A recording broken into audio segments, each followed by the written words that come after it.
Everybody, welcome back to Discover San Diego. I'm your host, Jason Yoss. I'm here with Miguel Nunez. Miguel, good to see you. Thank you, Jason.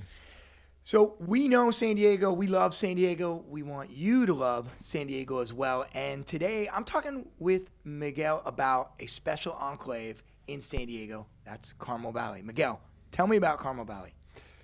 Carmel Valley was a tiny little community just outside of, north of Del Mar, well, not east of Del Mar, north of La Jolla.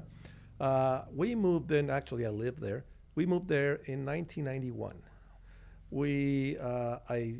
Of course, as a realtor, we lived in La Costa before, and I would always take my car when the babies were around. They would keep my wife awake all night. Then in the morning, I would wake up and everybody would be asleep, and they would wake up maybe at 10 o'clock in the morning and say, okay, what am I going to do? So I would go and explore communities. I stumbled into Carmel Valley, and back then there were just hills and hills and hills, and there was a little creek, which is Carmel Creek. And I stumbled into a gated community there. What is this? And I was able to swoop right behind another car that's coming in. Turns out to be a little gated community with a little golf course. Oh, I love this. Of course, at that time, we were young. We didn't have any money. I thought, okay, I'm going to live here one of these days. I go up the hills, and I look down the hills, and you could just see hills and hills everywhere you go. I would take my mountain bike and ride where now I think the Fairmont Hotel is. They were growing beans. There were bees out there, coyotes. And there was nothing. So we ended up buying, after all, in that little complex. And little by little, it started growing. Back then, it was called North City West. There were only a couple of complexes there. And there was this fight. They didn't want it to grow like everything in San Diego, and there was always the resistance to growth. But slowly but surely, the big parties, the big developers start buying parcels of land. There's a lot of canyons out there. It's still, thank God to this date, it's still crisscrossed with canyons. There's Penasquitos Canyon, of course.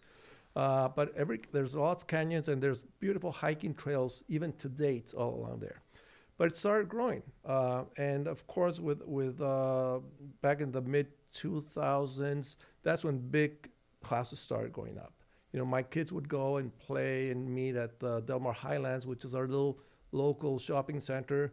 Now afterwards, I would tell my kids, watch it, kids, because next time you open your door, now you're going to be banging against a Ferrari, because they started building, $5-6 million homes.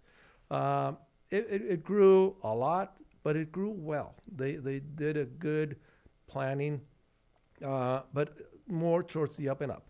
Another phenomenon was High Bluff Drive.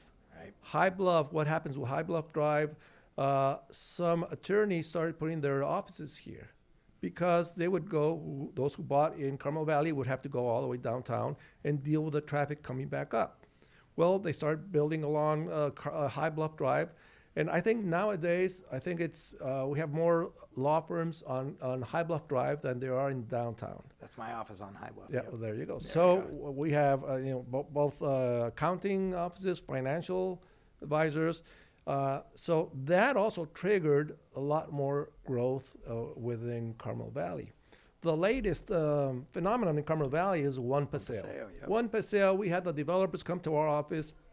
They had some interesting projects, and there's one thing that Carmel Valley didn't have was a community center where, aside from the mall, where would people gather? Like you see in other cities in the east, back east, just a place of reunion. So One Paseo offered that. Right. The problem with that is that they wanted to have a huge density. Okay, we'll put a little downtown plaza and places to gather in, but we're going to build a huge building next to it, and the community reacted a little bit to that. It took a little while to get it going, yeah. So they met somewhere in the middle, so we didn't get all the open space and community gathering place that we needed or wanted, but again, it ended up working well. It had a rough start because of COVID, of course, but now you just can't find a place to park. It's a great addition to Carmel Valley. And the fact that, like you said, Carmel Valley has such a history and such a beautiful landscape. You're close to everything. And now they've got one Paseo. Fabulous place to be, fabulous place to live. Yeah. Miguel, thanks so much for coming on, telling everybody in our neighborhood about one of the best places to live. Everybody else, Discover San Diego. We'll see you next week.